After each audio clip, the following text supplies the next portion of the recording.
આજે કરજણ સિનોર વિધાનસભા કોંગ્રેસ પક્ષના ઉમેદવાર યુવાન સાથી કિરીટસિંહના ચૂંટણી પ્રચાર અર્થે આયોજિત સભામાં આપણી વચ્ચે ખાસ ઉપસ્થિત રાજ્યસભાના સાંસદ, પૂર્વ કેન્દ્રીય મંત્રી ના સીટના પ્રભારી આદરણીય નારણભાઈ, જિલ્લા કોંગ્રેસ સમિતિના પ્રમુખ યુવાન સાથીભાઈ શ્રી સાગરભાઈ, આપણા સિનિયર ધારાસભ્ય મુરબ્બી સુખરામભાઈ રાઠવા, આપણા પાદરાના યુવાન ધારાસભ્ય માન્ય જસપાલસિંહભાઈ, આપણા પૂર્વ કોંગ્રેસના પ્રમુખ અને પૂર્વ ધારાસભ્ય મુરબ્બી નરેન્દ્રભાઈ મુખી, આપણા પૂર્વ ધારાસભ્ય શ્રીઓ મુરબ્બી ખુમાનસિંહભાઈ, મુરબ્બી ઉપેન્દ્રસિંહભાઈ, આજ વિસ્તારના પૂર્વ ધારાસભ્ય અને પૂર્વ ડેપ્યુટી સ્પીકર મુરબ્બી ચંદુભાઈ, આ જિલ્લાના પ્રભારી ગોધરાના પૂર્વ ધારાસભ્ય માન્ય રાજેન્દ્રસિંહભાઈ, આરોગ્ય સમિતિના ચેરમેન બેન શ્રી નીલાબેન, વડોદરા શહેર કોંગ્રેસ સમિતિના પ્રમુખ યુવાન સાથીભાઈ શ્રી, વિપક્ષના નેતા માન્ય ભાઈ શ્રી ચંદ્રકાંતભાઈ, સિનોર તાલુકા કોંગ્રેસ સમિતિના પ્રમુખ મુરબ્બી ભૂપેન્દ્રભાઈ, અહીંયાના સૌ મારા યુવાન સાથીઓ ભાઈ શ્રી જયેશભાઈ, જગદીશભાઈ પટેલ, મયુરભાઈ પટેલ, શૈલેષભાઈ, મહેશભાઈ પટેલ, રીતેશભાઈ પટેલ, હર્ષદભાઈ જોશી, અશોકભાઈ ભટ્ટ, અનવરભાઈ, મુસ્તાકભાઈ, પાર્થભાઈ જોશી, રાજુભાઈ પટેલ, સૌ જિલ્લા પંચાયત, તાલુકા પંચાયતના સભ્યશ્રીઓ, સંગઠનના હોદ્દેદારશ્રીઓ ને ખૂબ મોટી સંખ્યામાં ઉપસ્થિત આપ સૌ મારા વડીલો, ભાઈઓ, બહેનો અને સાથી યુવાન મિત્રો, અગાઉ ખૂબ વિગતવાર વાત થઈ છે એટલે એને દોહરાવવા નથી માંગતો. આજે આખા ગુજરાતના 6.5 કરોડ લોકો એક પ્રશ્ન પૂછી રહ્યા છે કે ગુજરાતમાં 8 વિધાનસભાની પેટા ચૂંટણી કેમ આવી? 8 વિધાનસભા વિસ્તાર અબડાસાથી શરૂ કરીએ તો અબડાસા, ધારી, મોરબી, લીંબડી, ગઢડા, કરજણ, કપરાડા અને ડાંગ, 8 વિધાનસભા વિસ્તારના મતદારો પૂછી રહ્યા છે કે આ પેટા ચૂંટણી કેમ આવી? 8 વિધાનસભા વિસ્તારના મતદારો કહી રહ્યા છે કે અમે તો મત આપી ને પંજાના નિશાન પર 5 વર્ષ માટે ધારાસભ્ય ચૂંટીને મોકલ્યો હતો. એવું તો આ ધારાસભ્યને શું થયું કે એમણે અધવચ્ચે રાજીનામું આપવું પડ્યું? એવું તો એને શું દુખાયું કે એને પોતાની જાતને વેચવી પડી? એને મતદારો સાથે વિશ્વાસઘાત કરવો પડ્યો? એને પ્રજાના પક્ષ સાથે ગદ્દારી કરી? એને જનાદેશનું અપમાન કર્યું અને એના પાપે આ પેટા ચૂંટણીઓ આવી છે. અહીંયા વાત કરી કે ભારતીય જનતા પાર્ટીને એવી કોઈ જરૂર નથી કે કોઈ ધારાસભ્ય એમનામાં આવે અને એનાથી એની સરકાર બચી જવાની હોય કે એની સરકાર તૂટતી અટકી જવાની હોય, પણ સત્તા લાલસા, રાજ્યસભાની એક સીટ માટે એમણે 8 જેટલા ધારાસભ્યોને ભ્રષ્ટાચારથી ભેગા કરેલા કરોડો રૂપિયાથી ખરીદ્યા અને ભારતીય જનતા પાર્ટીની સત્તા લાલસાને કારણે, દલ બદલની નીતિને કારણે આજે ગુજરાતની જનતા પર આ પેટા ચૂંટણીઓ આવી છે. અને આ પેટા ચૂંટણીઓમાં જે કરોડો રૂપિયા ચૂંટણી પંચનો ખર્ચવાનો કે તમારા ને મારા ટેક્સના પડસેવાના પૈસાથી ખર્ચ થવાનો, જે કરોડો રૂપિયા ભાજપે ભ્રષ્ટાચાર ધારાસભ્યોને આપ્યા એ એમના ઘરની તિજોરીઓ ભરાવાની. એક બાજુ ભાજપની સત્તા લાલસા અને બીજી બાજુ આ ધારાસભ્યના પૈસાનો પ્રેમ, એની વચ્ચે આપણે પીસાઈ રહ્યા છે. એટલા માટે કોરોના મહામારીના સમયમાં લોકોને આ ચૂંટણીનો સામનો કરવો પડે છે. અહીંયા વાત થાય કે આખી ચૂંટણી કયા મુદ્દા પર લડાવવાની? આ ચૂંટણી કોઈ બીજા મુદ્દા પર તો લડાશે, પણ પહેલો મુદ્દો હશે કે 8 વિધાનસભાની વિસ્તારના લોકો સાથે જે ધારાસભ્યોએ ગદ્દારી કરી છે, પહેલો મુદ્દો હશે. 8 વિધાનસભા વિસ્તારના મતદારો સાથે જે વિશ્વાસઘાત થયો છે એ પહેલો મુદ્દો હશે. 8 વિધાનસભા વિસ્તારના મતદારોનો જે મતનો અધિકાર 2017 માં ઉપયોગ થયો હતો, એ મતના પૈસાનું મૂલ્ય કરીને એને વેચવાની જેણે ગુસ્તાખી કરી છે ને પહેલો મુદ્દો હશે. જનાદેશનું અપમાન એ આ ચૂંટણીનો પહેલો મુદ્દો હશે. અને કરજણ સિનોર વિધાનસભા વિસ્તારના મતદારોનું અભિમાન ને સ્વાભિમાન કે જેને વેચવાની હિંમત આ અક્ષય પટેલ જેવાએ કરી છે, એ આ ચૂંટણીનો પહેલો મુદ્દો હશે. અહીંયા કહ્યું કે 52 કરોડની ઓફર થઈ હતી. આપણે નથી કહ્યું, એમણે ટીવીમાં કીધું. સાંભળ્યું તો કઈ?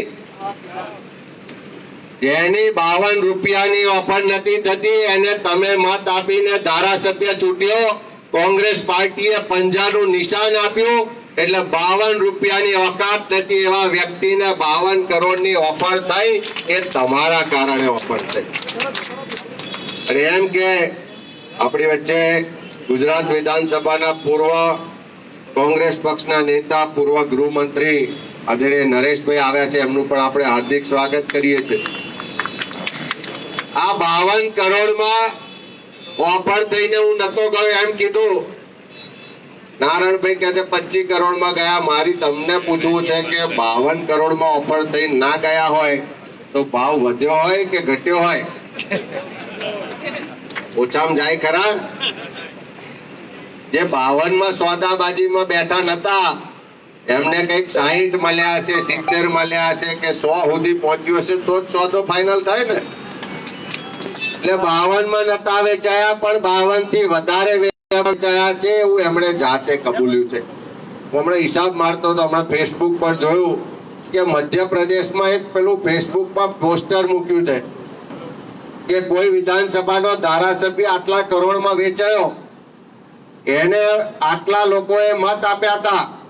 એટલે પેલા રકમ ને મતદારોનો ભાગાકાર કર્યો, કેટલા એક મતદારના ભાગે આયા ને એવું પોસ્ટર બનાવ્યું.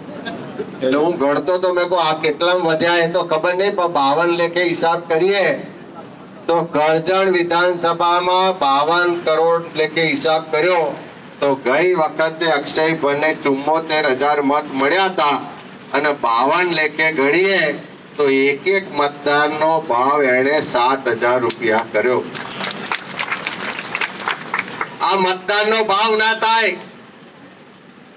આ મતનો અધિકાર બાબા સાહેબ આંબેડકરે બનાવેલા, કોંગ્રેસની સરકારે પસાર કરેલા દેશના બંધારણે સામાન્ય માણસથી લઈને દેશના રાષ્ટ્રપતિ સુધી બધાને સમાન અધિકાર આપ્યો છે.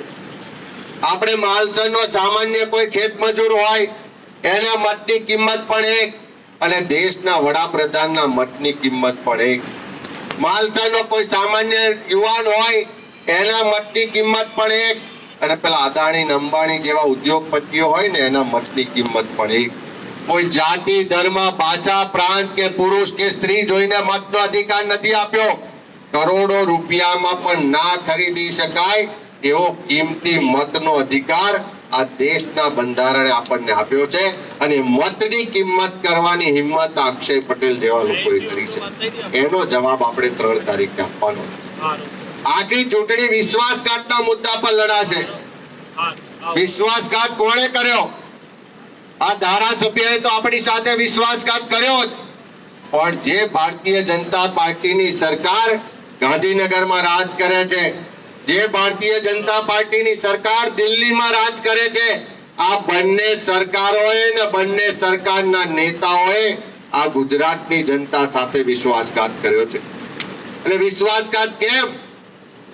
કે દેશના વડાપ્રધાન ભાષણ કરતા હતા કે અમારી સરકાર આવશે તો ખેડૂતોને એના ઉત્પાદનના બમણા બજાર ભાવ આપીશું, ખેડૂતોની આવક બમણી કરીશું. આ રાજ્યની સરકાર એમ કહેતી હતી કે ખેડૂતોના ખેતર સુધી પાણી પહોંચાડીશું, ખેડૂતોને દિવસે વીજળી આપીશું, ખેડૂતોને સસ્તું ખાતર ને બિયારણ આપીશું, ખેડૂતોને આર્થિક રીતે સમૃદ્ધ કરીશું, ખેડૂતોનો પાક નિષ્ફળ જાય તો એને પાક વીમો આપીશું, અને અતિવૃષ્ટિ કે બીજી કોઈ કુદરતી આફત આવે તો એમાં ખેડૂતોને વળતર પણ આપીશું. હું હમણાં ભરતભાઈ અમીન આપણા કરજણના પ્રમુખ છે, એમને પૂછતો હતો કે ભરતભાઈ થોડા વખત પહેલા વરસાદ વધારે પડ્યો, અતિવૃષ્ટિને કારણે ગુજરાતના અનેક વિસ્તારોમાં ખૂબ મોટું નુકસાન થયું. અહીંયા નુકસાન થયું હતું કે કેમ? એમણે કહ્યું કે અનેક વિસ્તારોમાં કપાસને ખૂબ મોટું નુકસાન થયું હતું. મેં કીધું કોઈ સહાય મળી કે કેમ? તો સાગરભાઈ કહે છે કે આખો વડોદરા જિલ્લાને જ આમાંથી બાકાત રાખ્યો. એટલે આજે ખેડૂતની હાલત એવી છે કે એને ઉત્પાદનનો પૂરતો બજાર ભાવ નથી મળતો. એમ અહીંયા કહ્યું એમ પેલું સી પ્લેન ઉડાડવા માટે નહેરોમાં પાણી નથી મળતું. એને ખાતર લેવા માટે લાઈનોમાં ઉભું રહેવું પડે છે. એને નકલી બિયારણનો ભોગ બનવું પડે છે. એને રાતે વીજળી આવે તો ઠંડીમાં કે વરસાદમાં રાતે ખેતરમાં પાણી વારવા માટે ઉજાગરા કરવા પડે છે. એને અતિવૃષ્ટિ આવે તો એની કોઈ સહાય નથી મળતી, પાક વીમાનું વળતર નથી મળતું. એટલે આ ગુજરાતના ખેડૂતો સાથે ભારતીય જનતા પાર્ટીની સરકારે વિશ્વાસઘાત કર્યો છે. એવી જ રીતે ગુજરાતના યુવાનો 50 લાખ કરતા વધારે શિક્ષિત બેરોજગાર યુવાનો ને એમ કહેવામાં આવ્યું હતું કે દર વર્ષે 2 કરોડ રોજગાર આપીશું, 2 કરોડ યુવાનોને નોકરી આપીશું. વડાપ્રધાને ભાષણ તો કર્યું, લોકોએ વિશ્વાસ મૂક્યો ને 19ની ચૂંટણીમાં બરોબર સિક્કા મારીને એમને જીતાડ્યા. આજે 1.5 વર્ષનો સમય થયો, કેટલા યુવાનોને નોકરી મળી? આ ગુજરાતના મુખ્યમંત્રી રૂપાણી એમ કહેતા હતા કે અમારી સરકારમાં 1 લાખ કરતા વધારે પદો ખાલી છે. આ પદો પર અમે ભરતી કરીશું ને ગુજરાતના યુવાનોને નોકરી આપીશું. આજે ગુજરાતના 20 લાખ કરતા વધારે યુવાનોએ આ સરકારી ભરતી માટે 5-5 વર્ષથી જાહેરાતો આવી, એની પાછળ અરજીઓ કરી. અરજી કર્યા પછી કેટલી જાહેરાતોની પરીક્ષા નથી લેવાતી. પરીક્ષા લેવાઈ હોય તો એના રિઝલ્ટ જાહેર નથી થતા. રિઝલ્ટ જાહેર થયા હોય તો એને પોસ્ટિંગના ઓર્ડર આપતા નથી. અને એ યુવાનો આંદોલન કરે ત્યારે પોલીસના દંડા ખાવા પડે એવી હાલત ગુજરાતના યુવાનોની છે. એ યુવાનોએ ખૂબ વિશ્વાસ સાથે આ સરકારને મત આપ્યા હતા. એ યુવાનોને લાગે છે કે અમારા વિશ્વાસનો ઘાત થયો છે, એટલા માટે વિશ્વાસઘાતના મુદ્દા પર ચૂંટણી લડાશું. એવી જ રીતે બહેનો બેઠા છે, ભાજપના ભાષણો થતા હતા, સૂત્રો અપાતા હતા, બહુ હુઈ મહેંગાઈ કી માર, અબ કી બાર મોદી સરકાર. એ ઘડીએ પેટ્રોલ ડીઝલ કે ગેસના 2-5 રૂપિયા વધતા હતા તો રસ્તા પર ઉતરીને પ્રદર્શનો થતા હતા. પેલા સ્મૃતિબેન ઈરાની તો ગળામાં પેલા ગેસના બોટલના ફોટા લટકાઈને પડતા હતા. આજે હાલત શું છે? પેટ્રોલ, ડીઝલ, ગેસ, શાકભાજી, રોજિંદી જીવન જરૂરિયાતની તમામ વસ્તુઓના ભાવ આસમાને છે. તેમ છતાં સરકારના પેટનું પાણી પણ નથી હાલતું. આજે સામાન્ય માણસને ઘર ચલાવવાનું મુશ્કેલ બન્યું છે. એ સામાન્ય માણસને લાગી રહ્યું છે કે આ લોકો પર અમે જે વિશ્વાસ મૂક્યો હતો એનો વિશ્વાસઘાત થયો છે. એ જ રીતે બેન દીકરીઓ પર અત્યાચાર. ભાજપે સૂત્ર આપ્યું હતું કે ભય, ભૂખ ને ભ્રષ્ટાચાર હટાવીશું. આજે ગુજરાતમાં ભય કેટલો વધ્યો છે. હમણાં વડોદરામાં 2 દિવસ પહેલા રસ્તા પર ફાયરિંગ કરવામાં આવે. સૌરાષ્ટ્રમાં જાઓ તો ઠેર ઠેર ખંડણી માંગવામાં આવે. આ સુરતમાં જાઓ તો એક પાટીદાર હીરાના વેપારીએ જમીન માફિયાઓના ત્રાસને કારણે આત્મહત્યા કરવી પડે.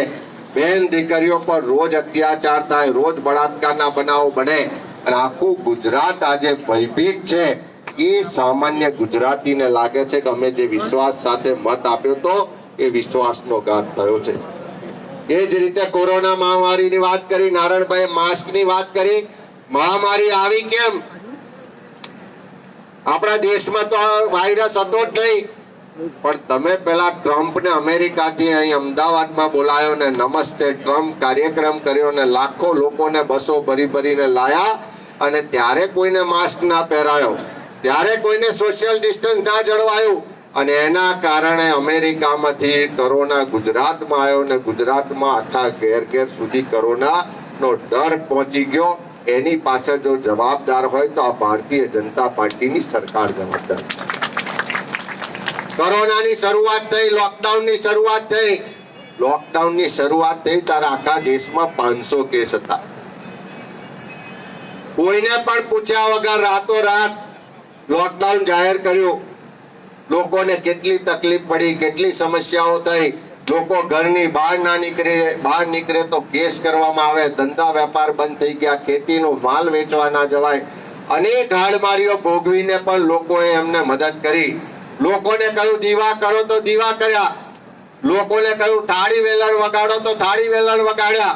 લોકોને એમ હતું કે આવું કંઈક કરવાથી કોરોના જતો રહેશે, પણ એમ કંઈક કોરોના થાળી વેલણ વગાડવાથી થોડો જાય. જ્યારે ટેસ્ટિંગ કરવાના હતા તો ટેસ્ટિંગ ના કર્યા, અને કોરોના આજે એટલો બધો પ્રસરી ગયો કે 1.5 લાખ કરતા વધારે સંક્રમિત લોકો ગુજરાતમાં છે. 4,000 કરતા વધારે લોકોના મૃત્યુ થઈ ચૂક્યા છે ગુજરાતમાં. અને હવે સરકાર એમ કે છે, પેલી રોજ ફોન કરો તો પેલા વિજયભાઈ નો અવાજ સંભળાય છે, આવે છે કે નહીં, કે નવરાત્રીમાં સોશિયલ ડિસ્ટન્સ રાખજો, માસ્ક પહેરજો. ભાઈ જ્યારે પહેરાવાનું હતું કરવાનું હતું ત્યારે કશું કર્યું નહીં, લોકોને મરવાના ભરોસે છોડી દીધા. અને એ વખત કહેતા હતા કે બધી હોસ્પિટલો તૈયાર છે, બધી સગવડો તૈયાર છે, પણ હોસ્પિટલમાં જાઓ તો ના દવા મળે, ના ડોક્ટર મળે, ના વેન્ટિલેટર મળે. અને પાછા પેલા એમના મિત્રનું વેન્ટિલેટર વેચવાનો ધંધો શરૂ કર્યો, અને પેલા દમણ વેન્ટિલેટર બધે આલ્યા. એમાંથી કેટલાય લોકોને આ દમણ વેન્ટિલેટર થી લોકોની દમણો બંધ થઈ ગઈ. દમણના નામે કૌભાંડ થયું, પછી માસ્કના નામે કૌભાંડ થયું, પછી ઇન્જેક્શનના નામે કૌભાંડ થયું. અને હમણાં છેલ્લે તો હવે તમારી નજીક જ છે સુરત, ખીચડીના નામે પણ આ લોકોએ કૌભાંડ કર્યું. ત્યાં લોકડાઉનમાં આટલા કરોડની ખીચડી ખવડાવી એમ કરીને બિલ મૂકીને પૈસા લઈ લીધા.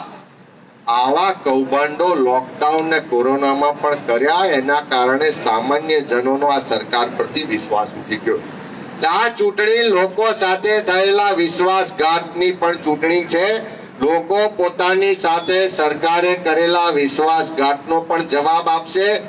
લોકો આ ચૂંટણીમાં ધારાસભ્યએ લોકો સાથે કરેલી ગદ્દારીનો પણ જવાબ આપશે. આ ચૂંટણીમાં જનાદેશનું અપમાન જે ધારાસભ્ય અને ભાજપે કર્યું છે એનો પણ જવાબ મળશે.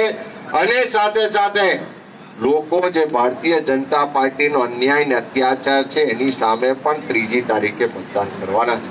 મારી આપ સૌને એક જ વિનંતી છે કે ભાજપ વાળા જ્યારે ચૂંટણી આવે ત્યારે ધર્મના નામે ભાગલા પાડે, જાતિના નામે ભાગલા પાડે, વિસ્તારના નામે ભાગલા પાડે અને ચૂંટણીઓ જીતવાનો પ્રયત્ન કરતા હોય.